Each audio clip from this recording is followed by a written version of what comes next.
오늘부터는 여러분 기도에 대한 말씀들을 좀 나누려고 해요. 이제 그러면서 여러분들과 함께 좀 새로운 운동들을 하나 해보려고 생각을 합니다. 우리가 기도 노트도 쓰고 있고 또 말씀도 읽잖아요. 이제 거기에 같이 연관해서 새로운 어떤 운동들을 한번 해봤으면 좋겠다. 7월 달이잖아요. 사실은 오늘이 맥주 감사절이거든요.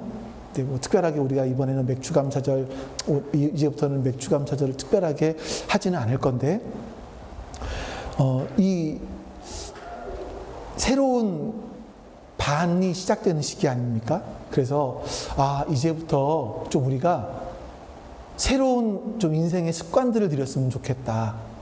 오늘 그래서 기도로부터 시작을 합니다. 여러분들과 함께 이 기도에 대한 말씀을 통해서 하나님께서 어떤 기도를 귀중하게 보실까? 이런 주제예요. 이런 주제를 가지고 4주 또는 5주 동안 말씀을 나눕니다. 그래서 여러분들과 제가 이제 명명하기를 10이라고 할 거예요. 좀 이따 설교식 중간에 한 번 더 말씀을 드리겠습니다만 10분, 10분, 10분이에요. 하루에. 아침에 일어나서 10분, 하루 중에 일과 중에 10분, 밤에 잠자기 전에 10분. 이렇게 10분씩을 내가 남는 시간에 그냥 이렇게 시간 남으면 좀 기도해 볼까가 아니라 시간을 내서, 시간을 정해놓고 기도를 해보자. 하나님은 그렇게 하찮은 분이 아니다. 그런 의미를 가지고 여러분들과 함께 한번 해보려고 합니다. 취지는 내용은 되게 간단하니까 여러분들 쉽사리 이해하실 수 있을 거라 생각하고요. 자, 우리가 하나님께서 귀중하게 보시는 기도가 뭘까? 기도라는 건 다 들어봤는데 하나님께서 귀중하게 보시는 기도는 뭘까? 이걸 한번 보려고 해요. 첫 번째 시간은요, 어떻게 기도해야 되나 하는 시간입니다. 에베소 1장 15절에서 16절 이 두 구절만 우리 말씀을 읽어보도록 하겠습니다. 같이 읽습니다. 그러므로 나도 주 예수에 대한 여러분의 믿음과 모든 성도를 향한 사랑을 듣고서 여러분을 두고 끊임없이 감사를 드리고 있으며 내 기도 중에 여러분을 기억합니다. 아멘. 제가 요즘에요, 저한테는 이제 카톡이나 문자가 종종 오는데 그 중에 하나 이런 카톡을 받았어요. 사진 하나 보여주실래요? 이게 20년 만에 핀 세계 제일 원숭이 꽃이랍니다. 진짜 근데 원숭이 꽃이라는 게 있어요. 근데 어떤 분이 저한테 이거를 카톡으로 보내주셨더라고요. 이 위에는 성경 구절이 있었고요. 아마 본인이 보시기에 너무 신기해서 보내신 것 같아요. 근데 구글링을 해봤습니다만 아무리 뒤져봐도 출처가 없어요. 그리고 꽃을 보면 가짜 같아요. 그래서 제가 한 3분 만에 꽃을 하나 만들어 봤습니다. 이거는 제가 만드는 꽃이에요. AI로 요즘에는 텍스트로 글자 몇 글자 치면 원숭이 얼굴을 닮은 꽃을 하나 사진을 보여줘? 그럼 이렇게 나오거든요. 2분 걸렸나? 챗 GPT-4에서 이걸 해줍니다. 만들었어요. 저것도 아마 그게 아닐까 하는 생각이 들어요. 자, 보시면 출처가 불분명한 이런 문자들 여러분들에게 많이 오지 않나요, 혹시? 얼마 전에는 저한테 또 문자 왔던 것 중에 하나가 광화문으로 모입시다. 왜 광화문으로 모이지 않았는지 아세요? 퀘어 축제 하잖아요. 그거를 반대하는 CCM 공연을 하니까 모입시다. 네.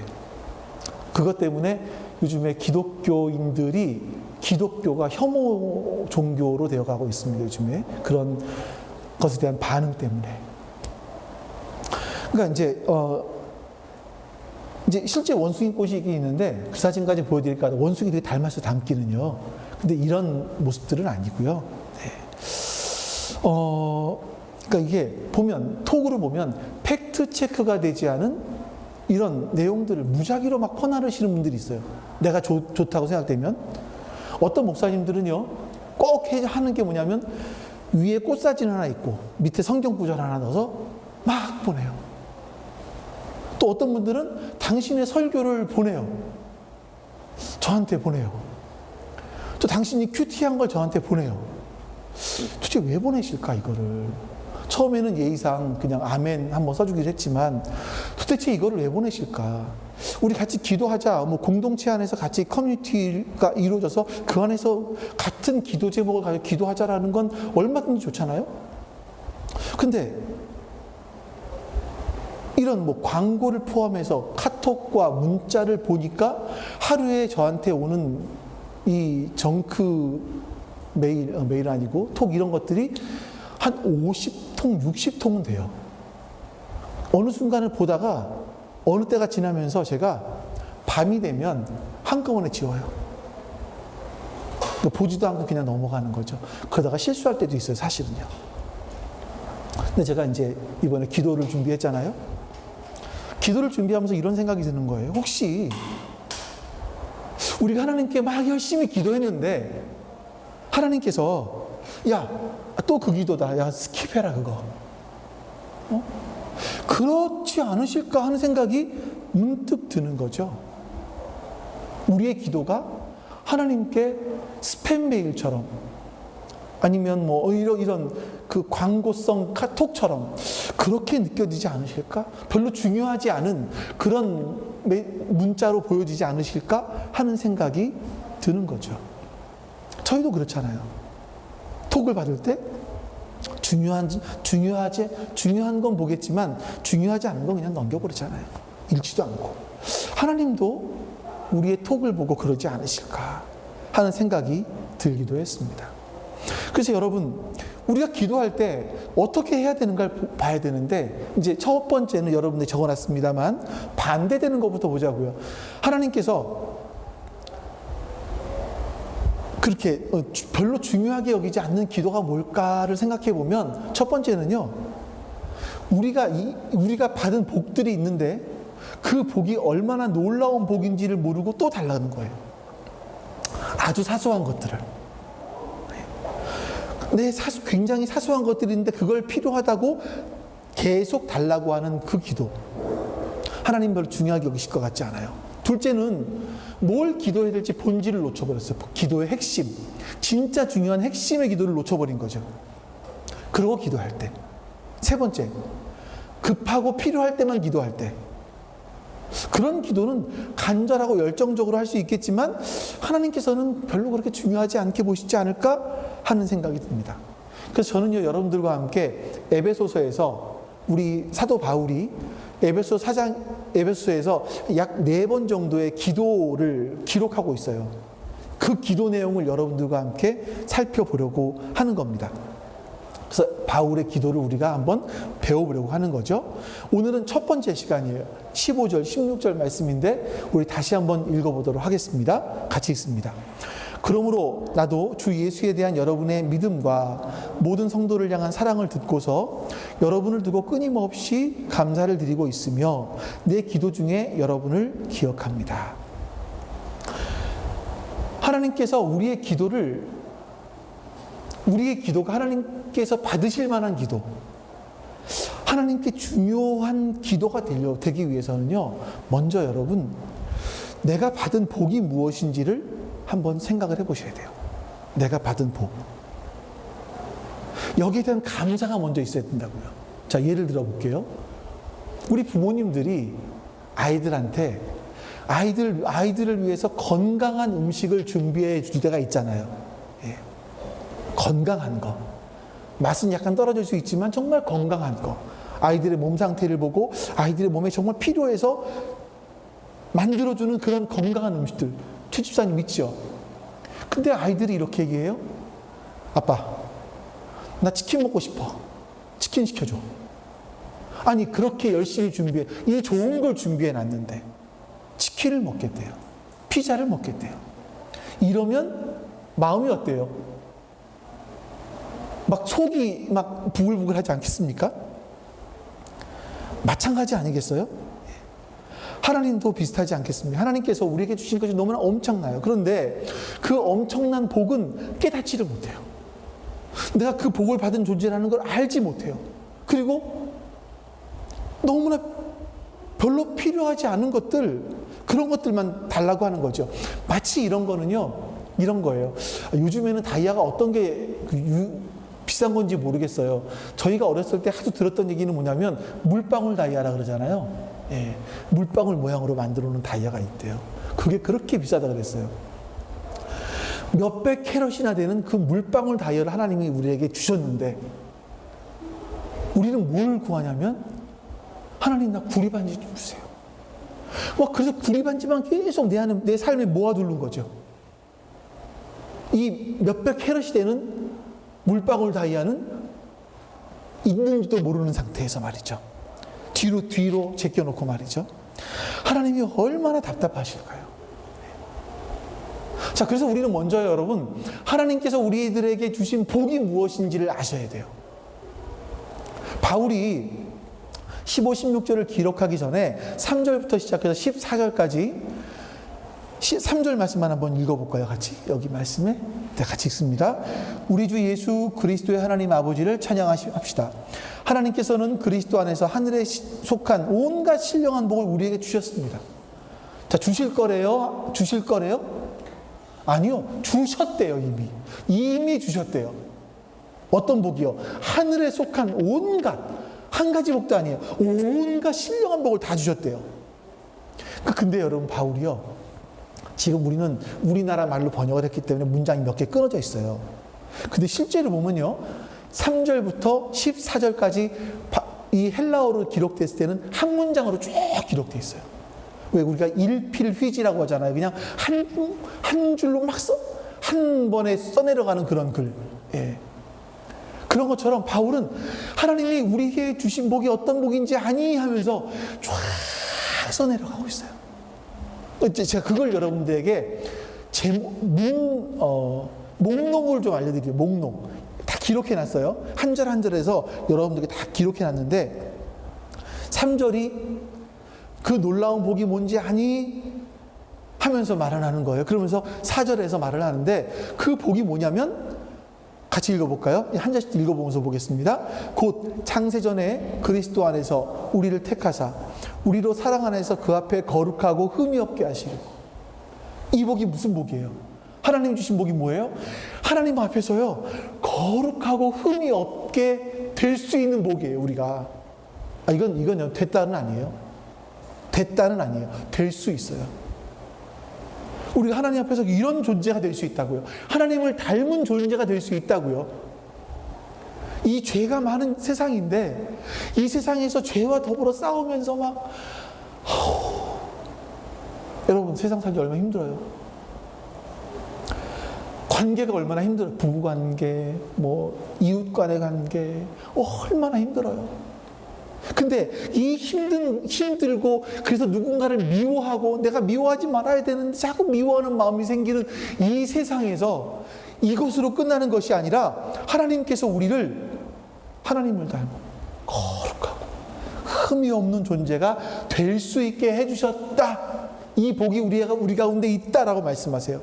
이걸 위해서 5절에 보시면요, 같이 읽습니다. 하나님은 하나님의 기뻐하시는 뜻을 따라 예수 그리스도를 통하여 우리를 하나님의 자녀로 삼으시기로 예정하신 것입니다. 그 복, 우리가 거룩하고 흠이 없게 된 그 복을 누시기 위해서 하나님께서 하신 일이 뭐냐면, 우리를 종으로 삼은 것도 아니고 우리를 입양하셨대요. 하나님의 아들로, 딸로 입양하셨대요. 이게 여러분 감정적으로 느껴지는 거 있으세요, 혹시? 이게 감정적으로 느껴지진 않아요. 근데 믿음이라는 게 뭡니까? 믿습니다 라고 말하는 건, 그것이 하나님의 말씀인 줄 알고 내가 받아들이겠습니다 라는 거예요. 하나님의 말씀이기 때문에 받아들이겠습니다. 이게 믿음인 거예요. 자, 여기서 보면 하나님께서 예수 그리스도를 통해서 우리를 하나님의 아들과 딸로 입양시켜 주셨어요. 그래서 우리는 하나님의 자녀가 되는 복을 받은 거죠. 6절에 읽어봅니다. 그래서 하나님이 하나님의 사랑하는 아들 안에서 우리에게 거저 주신 하나님의 영광스러운 은혜를 찬미하게 하셨습니다. 우리가 어떤 존재가 되었냐면 이제 세상을 노래하는 존재가 아니라 하나님을 찬미하는 존재가 되었어요. 하나님께서 나를 자녀 삼아 주신 것을 기억하면서 하나님을 찬미할 수 있는 이 복. 근데 재밌는 게 여기서는요, 이 3절부터 14절까지에서는요, 이 찬미하게 하셨다라는 것이 3번 정도 나와요. 그래서 이 3번 정도로 구분할 수도 있는데, 자, 7절 말씀 보겠습니다. 우리는 이 아들 안에서 하나님의 풍성한 은혜를 따라 피로, 구속, 곧 죄의 용서를 받게 되었습니다. 이 구속이라는 단어는 뭐냐면 돈을 주고 사는 거거든요. 법정 용어예요.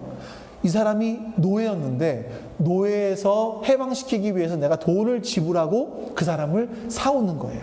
이게 구속이에요. 근데 이 다음에 앞에서 나오는 말씀들을 보면 우리가 어떤 존재인지잖아요. 근데 이 다음부터는요, 야, 정말 우리가 이런 존재야? 이런 존재가 될 수 있다고 의아심이 들 정도로 엄청난 말씀들을 지금 성경에서 우리에게 기록하고 있습니다. 자, 보세요. 우리에게 어떤 복이 있습니까? 하나님의 풍성한 은혜를 따라 그의 피로 구속, 곧 우리의 죄를 용서받는 복을 받았어요. 뭐 하시려고? 우리의 죄 용서받아서 뭐 하게? 자, 8절 9절. 예수님께서 오신 것은 여러분 내 죄를 용서하고 끝, 이게 아니에요. 보세요. 같이 읽습니다. 자, 시작. 하나님은 우리에게 모든 지혜와 총명을 넘치게 해주셔서 그리스도 안에서 미리 세우신 하나님의 기뻐하시는 뜻을 따라 하나님의 신비한 뜻을 우리에게 알려주셨습니다. 하나님의 신비한 뜻을 우리에게 알려주셨대요. 우리 하나님의 신비한 뜻을 알 수 있는 복을 받은 사람들이에요. 근데 그 복이 뭐냐? 그 복이 뭐냐? 신비한 뜻이 뭐냐? 10절 같이 읽습니다. 하나님의 계획은 때가 차면 하늘과 땅에 있는 모든 것을 그리스도 안에서 그분을 머리로 하여 통일시키는 것입니다. 하나님의 계획이 뭐예요? 이 어그러지고 깨어진 세상, 여러분 너무나 세상에 사시다 보니 너무나 많이 느끼시잖아요. 이런 세상 너무 힘들잖아요. 근데 이 세상 속에서 이런 세상을 예수님께서 그 때가 되면 그리스도를 머리로 해서 회복하시고 통일하시겠다. 회복하시고 통일하시겠다. 근데 그 회복하시고 통일된 것으로 끝나는 것이 아니라 11절 볼까요? 같이 읽습니다. 하나님은 그리스도 안에서 우리를 상속자로 삼으셨습니다. 이것은 모든 것을 자기의 원하시는 뜻대로 행하시는 분의 계획을 따라 미리 정하신 것입니다. 자, 여러분 이 말씀이 뭐냐면요, 하나님께서 이 세상을 회복하세요. 예수 그리스도를 통해서. 그리고 이 세상을 회복시키고 통일시키신 다음에 이 땅을 뭐 하시냐면 우리에게 상속시켜 주신다는 거예요. 우리에게 상속시켜 주신다고요. 여러분, 이거 우리가 정말 이건 여러분이 그런 표정으로 계시면 안 되는 말씀이에요. 아니, 그걸 나한테 상속시켜 주신다고요? 이게 돼야 되는 거예요, 이게. 아직 손에 안 잡히니까. 그러실 수 있겠지만 정말 이 감격이 우리 가운데 있어야 된다고요. 하나님께서 이 예수 그리스도를 통해 회복하고 통일시키신 그 세상을 우리한테 상속시켜 주신다고요? 근데 이 상속, 이거 뻥 아닌가요? 아니요, 뻥이 아니래요. 12절 말씀 볼까요? 잠깐만요. 12절 말씀 같이 읽습니다. 그것은 그리스도께 맨 먼저 소망을 둔 우리로 하여금 하나님의 영광을 찬미하는 사람이 되게 하시려는 것입니다. 또 한 번 찬미가 나오잖아요. 이게 지금 우리가 또 한 번 하나님을 찬양하고 예배하는 사람이 되는데, 그건 뭐냐면 하나님께서 예수 그리스도를 통해서 이 땅을 회복시키시고 통일시키신 이 땅을, 이 세상을 우리에게 상속시켜 주실 것이다. 이거를 믿음으로 말미암아 하나님을 노래하는 거죠. 이 복을 받은 사람이라는 거죠. 근데 이것에 대한 하나님께서 계약금을 하나 걸어주세요. 계약을 해주세요. 담보물, 보증을 세워주시는데 13절, 14절 말씀 읽어봅니다. 여러분도 그리스도 안에서 진리의 말씀, 곧 여러분을 구원하는 복음을 듣고서 그리스도를 믿었으므로 약속하신 성령의 날인을 받았습니다. 이 성령은 하나님의 소유인 우리가 완전히 구원받을 때까지 우리의 상속의 담보이며 우리로 하여금 하나님의 영광을 찬미하게 하십니다. 또 마침 찬미하게 여기 나눠지는데 보세요. 우리가 구원받는 건요, 그 진리의 말씀 때문이에요. 이 구원하는 복음 때문에 우리가 예수 그리스도를 믿게 돼요. 근데 너 예수 믿고 구원받은 게 확실하냐? 이거를 도장을 꽝 찍어 주셨다고요. 확실하다. 무엇으로? 성령으로. 성령님을 우리 안에 보내주심으로 말미암아. 여러분이 성령 받으셨다는 것이 어떤 교단에서는요, 그래서 구원받으면 방언을 해야 된다고 말을 했습니다. 옛날에 성령 받은 증거라고 생각을 했던 것 같아요. 성령을 받으면 어떤 현상이 나타납니까? 뭐 지금 다 다룰 수 있는 주제는 아닙니다만, 여러분의 양심이요 굉장히 예민해져요. 옛날에는 별로 죄라고 여겨지지 않았거든요. 근데 그런 것들이 좀 예민해지기 시작을 해요. 가장 첫 번째 나타나는 거. 그리고 가장 중요한 게요, 말씀이 믿어져요. 말씀을 인정하게 돼요. 이게 윤리적이고 도덕적인 말씀만 인정되는 것이 아니라 하나님의 말씀이면 그 하나님의 말씀이기 때문에 하나님이 하신 말씀이야, 예수님이 하신 말씀이야. 그래서 그 말씀이 인정되어져요. 아직까지 내가 그 말씀대로 살아내느냐 아니냐는 두 번째 문제이고, 그 말씀이 인정되어지기 시작하죠. 이게 성령님이 우리 안에 계시다는 증거예요. 근데 그것만으로 끝이 아니고요, 이 우리 안에 계신 성령님은요,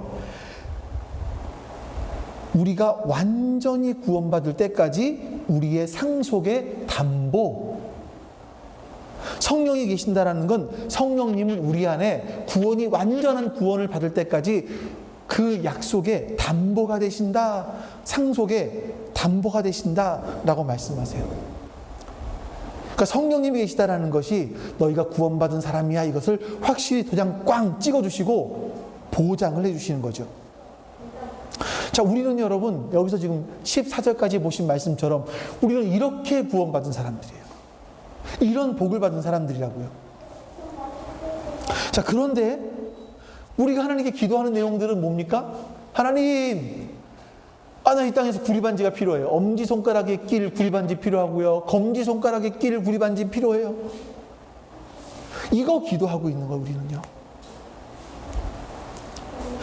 이 구리반지를 하나님께 달라고 기도하는 이유는 뭐냐면, 우리가 하나님께서 우리에게 주신 복이 무엇인지를 모르기 때문에 그래요. 그래서 마치 여러분, 그런 기도를 어떤 학자는 이렇게 표현을 해요. 우리가 세상의 사람들이 무당에게 가서 복을 달라고 기도하는 것과 기독교인들이 기도하는 것과 다르지 않다. 여러분, 우리가 그 크신 하나님을 알고 예배하는 사람들인데, 그 하나님께 이 우상을 섬기는, 미신을 섬기는 사람들과 똑같은 기도를 하면 되겠습니까? 안 되죠. 그럼 우리 하나님께서 그리스도 안에서 우리에게 주신 이 놀라운 복을 발견하게 되면 하나님께 뭔가를 달라 하고 기도하기 이전에 뭐가 시작이 되냐면 하나님을 찬송하게 돼요. 찬미하게, 찬미. 하나님, 아니 요즘에 과학, 제임스 웹 이 망원경 같은 걸 보니까 그렇게 우주가 넓고 크다고 하던데, 그 넓고 큰 우주에 그 작은 먼지보다도 못한 우리들인데 그런 나를 사랑하신다고요? 그런 나를 위해서 이 땅에 오셔서 십자가에서 죽으셨다고요? 그런 나의 죄를 용서하셨다고요? 그리고 예수 그리스도를 통해서 회복시키시고 통일시키신 이 세상을 우리에게 상속해 주시기 위해서 상속해 주시고 그 보증으로, 약속으로 성령을 보내주신다고요? 하나님, 정말입니까? 하나님 놀라우십니다. 여러분, 예배라는 것이요, 이걸로 가득 차 있어요. 이걸로. 여러분 절대 오해하지 마세요. 예배는요, 여러분들이 저의 설교를 듣는 시간은 아니에요. 제가 참 하나님께 회개했던 것들이 있었어요. 이번 주 중에 회개했던 것이 뭐냐면, 설교와 설교에 대한 반응들이었어요. 무언가를 할 때, 말을 할 때, 상대방이 이야기하고 있을 때 그 상대방의 반응들이 있잖아요. 제가 생각할 때, 그럼 나는 뭘 예배하는 사람인가? 봤을 때, 야, 나는 내 설교를 예배하고 있구나 하는 생각이 드는 거예요. 하나님을 예배하고 있는 것이 아니라, 하나님을 그냥 지금 내가 만난 그 하나님을 여러분들께 전하고 있는 것이 아니라, 그 여러분들의 반응을 기대하는 거죠. 그건 하나님을 예배하는 게 아니더라고요.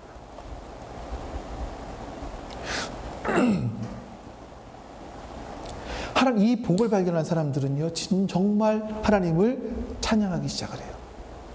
그러니 여러분, 다르게 기도할 수밖에 없어요. 하나님께서 나를 위해서 뭘 해주셨는지, 지금 뭘 하고 계신지, 이걸 알잖아요, 우리가.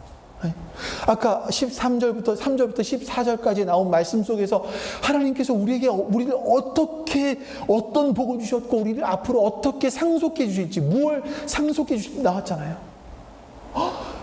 우리가 이런 존재래요. 그 복을 받은 사람들이잖아요.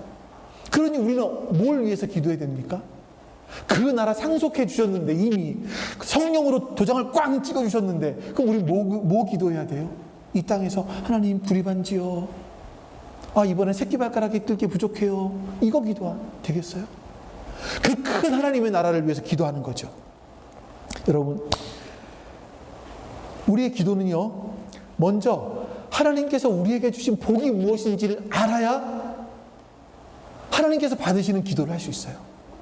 여러분, 그 복을 더 깊이 아시길 바랍니다. 두 번째, 우리의 기도는요, 여러분들이 기도의 핵심, 기도의 본질, 이걸 보실 수 있어야 돼요. 15절, 16절 말씀 보겠습니다. 같이 읽어볼게요. 그러므로 나도 주 예수에 대한 여러분의 믿음과 모든 성도를 향한 사랑을 듣고서 여러분을 두고 끊임없이 감사를 드리고 있으며 내 기도 중에 여러분을 기억합니다. 바울이요. 자, 여러분의 뭐요? 여러분의 믿음. 누구에 대한? 주 예수에 대한 여러분의 믿음. 두 번째, 어떤 사랑이요? 모든 성도를 향한 사랑. 자, 여러분 혹시 수요예배 때 기억나십니까? 한 세트가 있었죠? 믿음과 소망과 사랑은 한 세트로 가요. 바울은 항상 얘기할 때. 근데 지금 여기서 뭐만 얘기합니까? 믿음과 사랑만 얘기를 하잖아요. 그러니까 이 에베소 교인들을 바라보니까, 바울이 보니까 뭐가 있었어요? 주 예수에 대한 믿음이 있는 거예요. 그들 안에. 참 너무 감사했어요. 두 번째 또 뭐가 있어요? 그 성도들 안에 서로 사랑하는 게 있어요. 너무 감사했어요. 근데 뭐가 빠져 있습니까? 소망이 빠져 있는 거예요. 그럼 소망이 어디 나오느냐? 한 세트로 나와야 되는데 소망은 18절에 나와요. 18절 말씀을 볼게요. 근데 이 소망은 여기 아까 말씀 다시 보실래요? 16절. 자, 보세요. 이건 여러분의 믿음, 사랑을 두고 뭐 했어요? 바울이 뭐 했습니까? 끊임없이 감사했어요. 이 말은 뭐냐면 그 에베소 교인들에게 그게 있었다라는 얘기예요. 예수 그리스도에 대한 믿음, 성도들을 향한 사랑, 이게 그들 안에 있었어요. 18절에 볼까요, 이제? 여러분의 마음의 눈을 밝혀주셔서 하나님의 부르심에 속한 소망이 무엇이며 성도들에게 베푸시는 하나님의 영광스러운 상속이 얼마나 풍성한지를 여러분이 알게 되기를 바랍니다.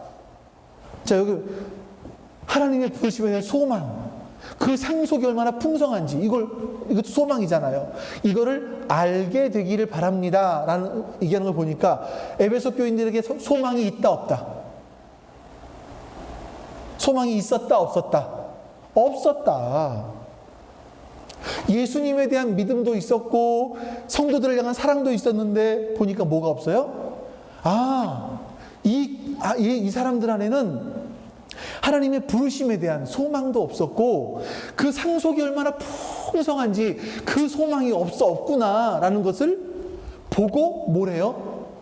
기도하는 거죠. 자, 여기서 여러분, 중요한 기도의 핵심을 볼 수 있습니다. 여러분들이 자녀를 위해서 기도를 해요. 또 어떤 누군가를 위해서 기도를 해요. 그럼 뭐부터 기도합니까? 사람들의 눈에는요, 먼저 잘못된 것부터 보이거든요. 내 눈에 선 것부터 보여요. 그래서 기도를 한다면, 하나님, 저 사람이 저렇게 문제가 있네요. 어떡합니까, 하나님? 이렇게 기도를 하지 않겠습니까? 제가 만약에 에베소 교인들을 위해서 기도를 했다면, 하나님, 에베소 교인들을 보니까 소망이 없어요. 도대체 저 인간들은 소망이 없는 것 같아요. 어떡하지요? 이렇게 기도했을 것 같아요. 근데 바울은요, 그렇지 않았어요. 바울은 뭘 먼저 하냐면, 앞에 16절에 봤던 하나님에 대해 에베소 교회 교인들에게 있었던 것들을 감사하는 것을 먼저 기도한다는 거예요. 여러분, 그들 안에 있었던 것들을 놓고 감사한다는 건 뭐냐면, 지금 바울이 먼저 보게 된 것이 뭐냐면, 하나님께서 에베소 교회 성도들 안에 일하고 계신 그 일하심을 먼저 본 거예요. 그 눈이 먼저 있었던 거예요. 이게 여러분 굉장히 중요한 거죠. 여러분들이 사람들을 바라볼 때 부족한 게 먼저 보이잖아요.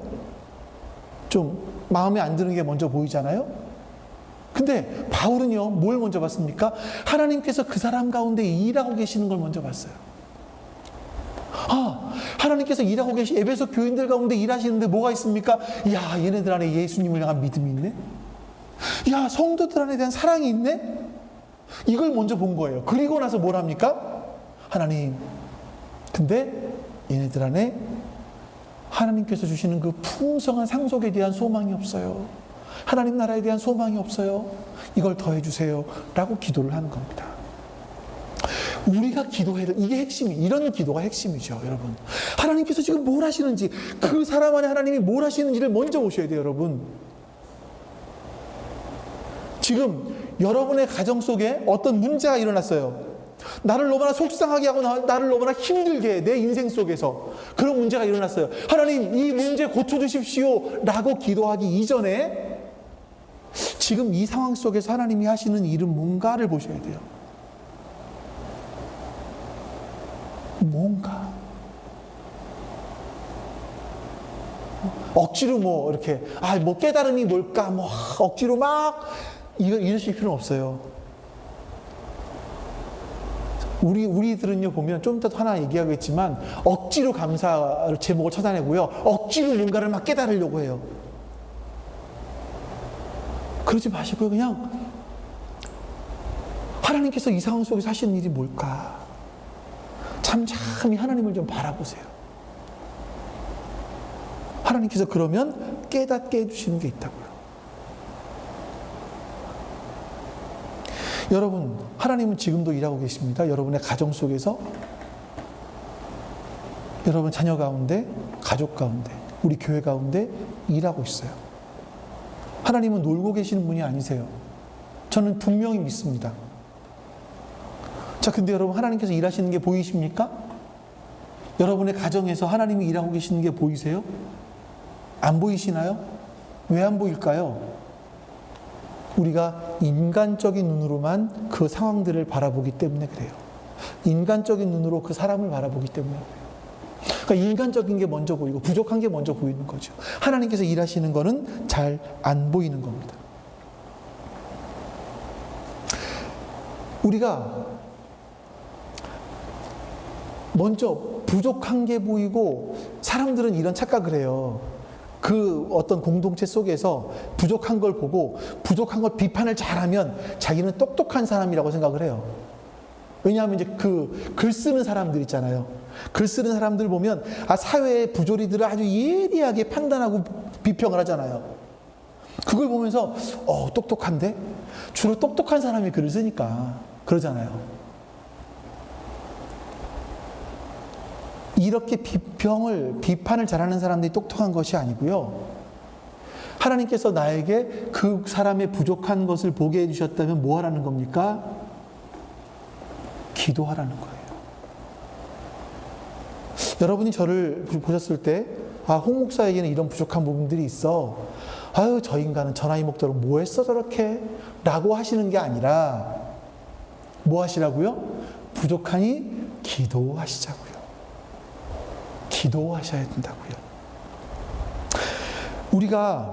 하나님께서 우리에게 무슨 일을 하고 계신지 우리가 보는 것이 정말 필요합니다. 교회, 자녀, 가정, 하나님께서 뭘 하고 계실까 잠잠히 보셔야 돼요. 그래서 참된 기도는요, 우리가 하나님이 원하시는 진짜 핵심을 찾아서 기도하기 시작을 합니다. 하나님, 저 형제가 믿음이 저렇게 성장하고 있군요. 저 사람이 저렇게 하나님 지체를 사랑하고 있군요. 근데 저 사람에게 소망이 부족해 보입니다. 하나님, 저 사람의 소망을 더하여 주십시오. 이렇게 기도를 하는 거죠. 이런 기도는 급할 때만, 좀 어려움이 생겼을 때만 잠깐 해서는요, 되어지지 않습니다. 이런 기도는 훈련을 통해서 기도의 깊이가 깊어져야만 될 수 있어요. 왜냐하면 16절부터 보시면요, 바울이 에베소 교인들을 향해서 끊임없이 기도한다, 감사한다 라고 말하거든요. 끊임없이 기도했던 거예요. 그래서 하나님께서 하시는 일들을 우리가 바라보는 것이 너무나 중요한 겁니다. 하나님께서 뭐라고 계십니까? 앞에서 보았던 것처럼 3절부터 14절까지 말씀 속에서 하나님께서 우리 인생들 가운데, 개 공동체 가운데 주신 복들이 무엇인지 그걸 보는 거죠. 그러면 그걸 보기 시작하면 감사할 수 있게 되는 거예요. 우리가 감사하지 못하는 이유는 하나님을 발견하지 못하기 때문인 겁니다. 요즘 여러분 이럴 수 있잖아요. 이제 우리의 감사, 억지 감사를 한번 생각해 볼게요. 억지 감사는 아니겠지만 요즘 같은 날 이렇게 아침에 해가 떴어요. 그러니까 출근을 했어. 해가 뜨니까 당연히 우산을 안 가지고 출근을 했어요. 근데 낮에 보니까 비가 막 와. 퇴근하는 시간까지 비가 막 와. 어떡하지? 우산을 사야 되나 말아야 되나 했는데 딱 나가보니까 비가 딱 그쳤어요. 그 집에 딱 들어왔는데 또 비가 와. 그럼 우리 뭐 하죠? 하나님이 날 이렇게 사랑하세요. 야, 퇴근하는데 그렇게 비가 오다가 퇴근할 때만 딱 비가 안 와요. 하나님이 나를 그렇게 사랑하세요. 이것도 감사할 조금 맞아요. 이거 감사하지 마시라는 건 아니에요. 감사하셔야 되겠지만, 그것도 감사할 것이지만, 여러분, 이 정도의 작은 감사로 하나님은 그칠 뿐이 아니라는 거예요. 이번에 누가복음을 읽다 보니까 이런 말씀이 있었습니다.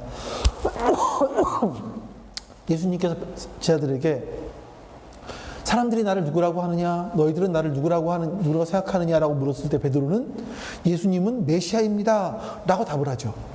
그러자 예수님께서 이렇게 말씀하십니다. 제가 메시지 성경을 통해서 보여드릴게요. 이어서 예수께서 그들에게 예상되는 일을 말씀해 주셨다. 예상되는 일이 뭐예요?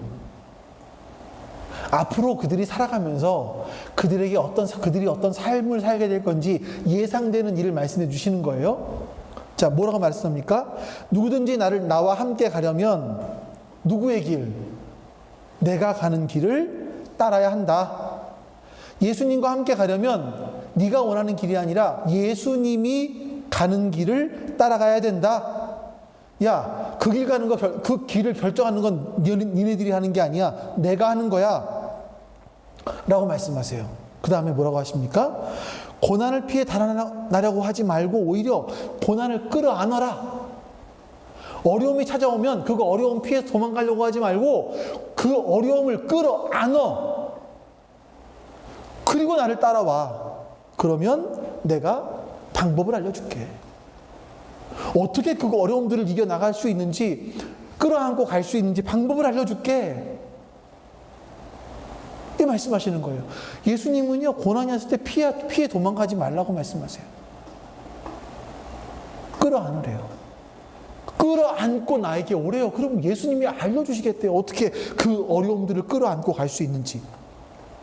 너희 가운데 누구든지 나와 너희를 인도하는 내 방식을 부끄러워하면, 이렇게 살아가는 방식을 싫어하면 인자도, 예수님도 모든 영광에 쌓여 아버지와 거룩한 천사들과 함께 오실 때, 마지막 날 예수님 재림하실 때 그를 더 부끄럽게 여길 줄로 알아라. 예수님도 부끄럽게 여기실 것이다 라고 말씀하시는 거죠. 여러분, 이런 말씀 마음에 드세요? 고난을 피해 달아나지 말고 고난을 끌어안으래잖아요. 예수님이 하신 말씀이잖아요. 누가복음에 이런 말씀, 누가복음만이 아니죠. 마태, 마가, 누가까지 오면서 수두룩 빽빽이에요. 이런 말씀들이. 팔복은 뭐, 메시지는 어떻게 번역했는지 기억하시죠? 이런 말씀이 마음에 드세요? 오히려 여러분, 당신은 사랑받기 위해 태어, 나는 사랑받기 위해 태어났어, 나는 사랑받아야지 돼, 이건 얼마나 좋아요, 그렇죠? 근데 여러분, 우리의 믿음이 커지잖아요. 우리의 믿음이 커지다 보면 세상에서 내가 잘 되는 것, 그것보다 하늘에 속한 그 신령한 복을 깨달았을 때 누리는 그 기쁨이 더 커요. 저도 얼마 전까지 느꼈던 부분들인데, 제 사모도 같이 얘기를 하더라고요. 우리 진짜 큰 기쁨들을 얘기했을 때, 그 기쁨들이 뭐였냐면, 저 새 생명이 태어났을 때, 전 참 기뻤어요. 그리고 오후에 공동체 모임을 하면서 서원이가 말씀을 읽어요. 그리고 기도를 했어요. 그리고 삶 속의 이야기를 나누기 시작을 하는데, 그 삶 속에서 신앙에 대한 것들이 묻어나오고, 특히 지난주에 생파하면서 교회가 뭐야? 라고 했을 때, 교회는 가족이에요.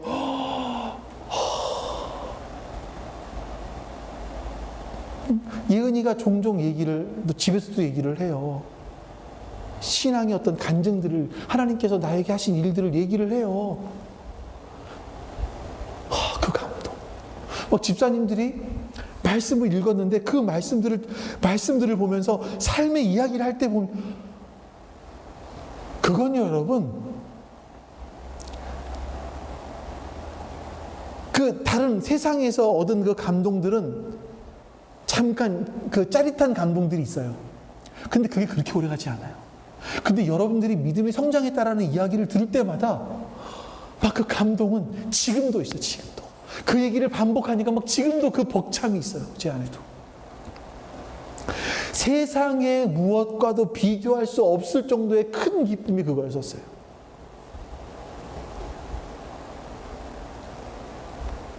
성경적으로 우리 이 말씀 통해서 본다면, 하나님이 나를 양자 삼아 주셨어요.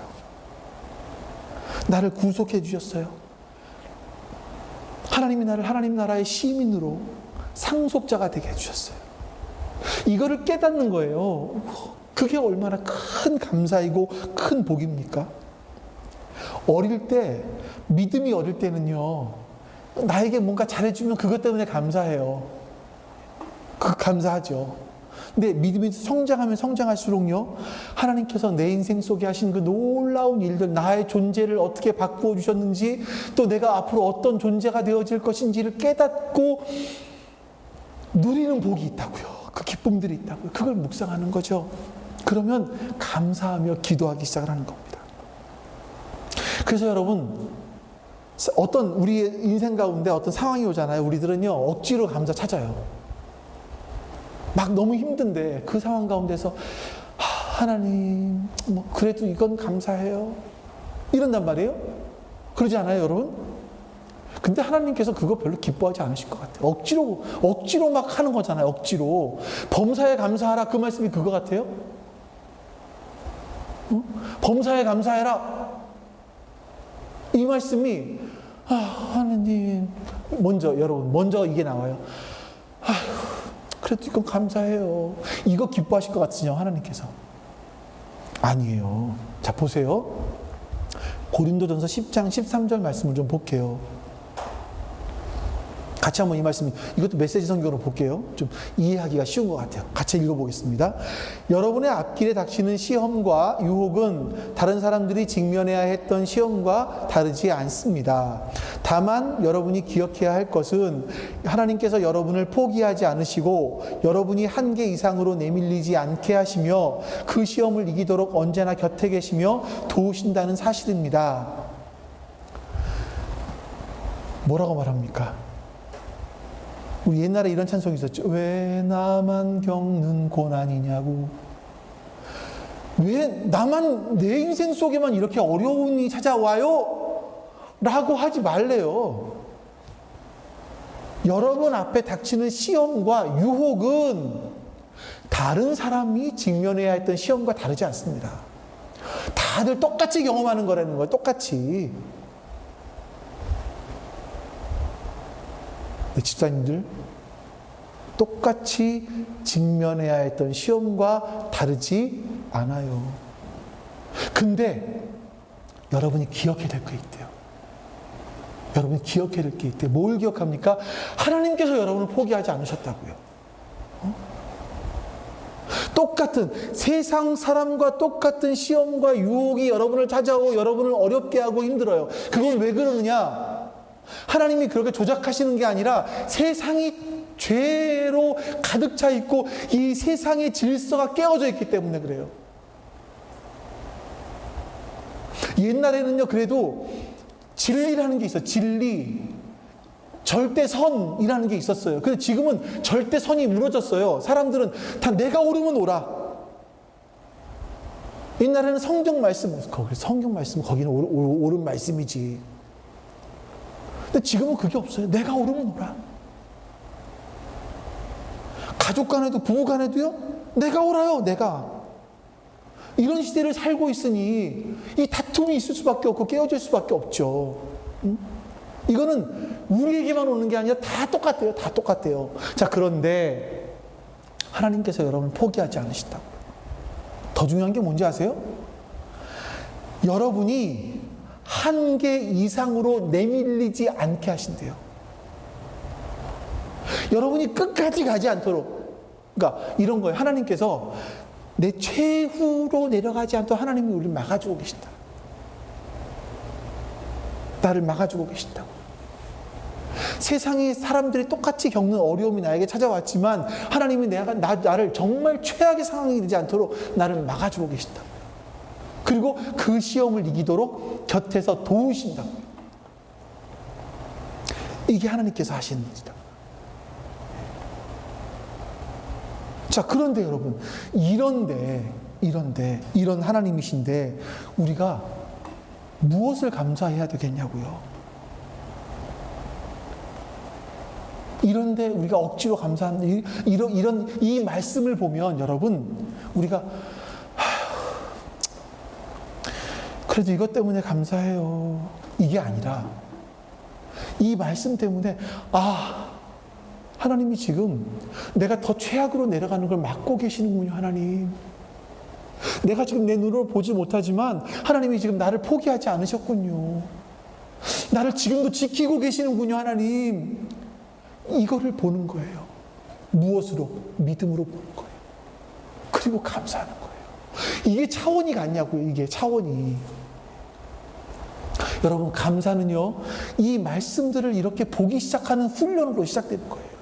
하나님의 뜻을 발견하는 훈련으로 시작되는 거예요.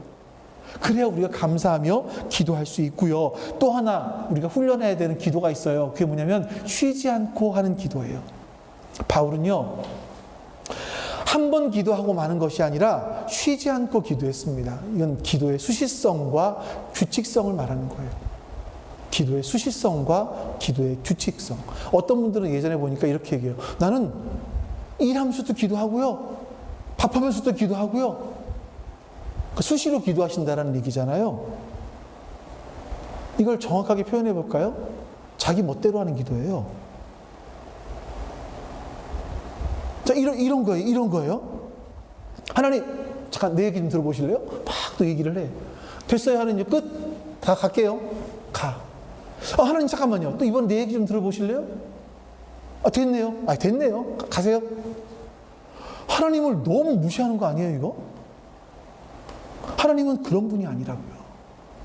하나님은 우리가 만약에 이런 기도가 진짜 신앙이 깊어진 분이시라면 너무 좋죠. 너무 중요한 기도죠. 당연히 그렇게 해야 되는 기도예요. 근데 그 정도의 신앙이 깊어지지 않았음에도 불구하고 내가 규칙성을 가지고 하나님께 기도하는 것이 아니라 수시로만 기도한다? 이거 하나님께서 기뻐하시는 거 아닙니다. 그래서 여러분들에게 말씀드리려고 하는 게 그거예요. 자, 우리가 10-10-10을 해보자고요. 10분씩. 하루에 10분을 내보자고요. 여러분, 출근하시는 분 힘드시죠? 출근하시기 힘드실 거예요. 내지는 이것까진 봐드릴게요. 이것까지는. 버스를 타고 가다가, 지하철을 타고 가다가, 핸드폰 동영상만 보고 있지 말고 핸드폰에다가 기도 제목 몇 가지 적어 놓으세요. 어떤 분들은 월, 화, 수, 목, 금, 토 다 다른 기도 제목을 적어 놓더라고요. 월요일은 가정을 위해서, 이 화요일은 교회를 위해서, 뭐 수요일은 뭘 위해서 이렇게 기도하더라고요. 직장을 위해서 기도하시더라고요. 그런 것도 좋아요. 기도 제목을 놓으시고 직장에 출근하시면서 지하철 안에서라도 기도하세요. 아침에 너무나 잠이 난 부족해 하시는 분들은 그렇게라도 기도하세요. 아침에 10분, 잠자기 전에 10분, 그리고 하루 중에 10분, 낮 시간 동안 가능하면 시간을 정해 놓으시고 10분 기도하시자고요.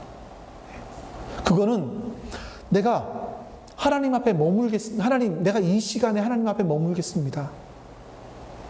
내가 하나님 앞에 머물겠습니다라는 예배의 한 부분이잖아요. 그 시간 동안에 10분 동안에 여러분들이 성경을 묵상하셔도 되고요. 네? 또 기도를 하셔도 되고요. 다양하게 하실 수 있어요. 단지 그 시간에 하나님 앞에 머물러 계시자고요. 이걸 훈련하자고요. 이건 여러분 정말 훈련으로 돼요. 훈련으로. 그냥 해야지 안 돼요. 여러분 보세요. 내일부터 하루에 3번씩 10분씩 기도하기가 쉬운가 보세요. 아마 많이 잊어버리실걸요. 많이 잊어버리실 거예요. 정말 작정을 해야 돼요. 작정을 하면 한 2-3일간 해요. 또 잊어버려요. 잊어버리면 또 작정을 하세요. 3일 후에. 그렇게 훈련을 해보자고요. 자, 그리고 마지막으로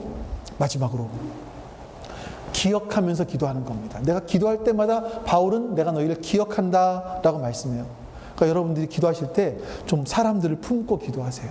내 주변의 사람들, 그 상황들을 보시면서 왜 기도 제목들을 왜 사모님 종종 하다 오후에 얘기하잖아요. 뭐 기도 제목 있다. 난 낚아챈다 하잖아요. 그런 것처럼 여러분 우리도 그렇게 한번 해보자고요. 바울은 에베소 교인들만을 기억한 게 아니라요. 편지를 쓸 때마다 내가 너희를 기억하며 기도하고 있다라고 계속 말하지 않습니까? 수많은 사람들이 있었을 건데 그들을 위해서 기도한 거죠. 그래서 여러분 이것도 사실은 훈련이 필요한 것 같아요. 다른 사람을 위해서 기도하고 다른 사람을 위해서 울어줄 수 있는 그 훈련. 이게 우리 가운데 필요하죠. 이게 하나님께서 귀중하게 보시는 기도입니다. 이런 하나님이 보시기에 귀중한 기도는요, 그냥 어느 순간 되어지는 것이 아니라 훈련을 통해서 깊어진다는 것 여러분 잊으시면 안 됩니다. 우리가 하나님께서 우리에게 해가신 놀라운 일들을 알아가기 시작하면 그 기도는요, 나만을 위한 기복적인 기도로 끝나지 않습니다. 드디어 그 수준을 넘어갈 수 있는 거죠. 하나님을 우리가 발견하면, 알아가기 시작하면 우리의 기도가 변화되기 시작을 하는 거예요. 기도가 변화되면 어떨까요? 여러분, 내가 기도가 달라진다는 건요,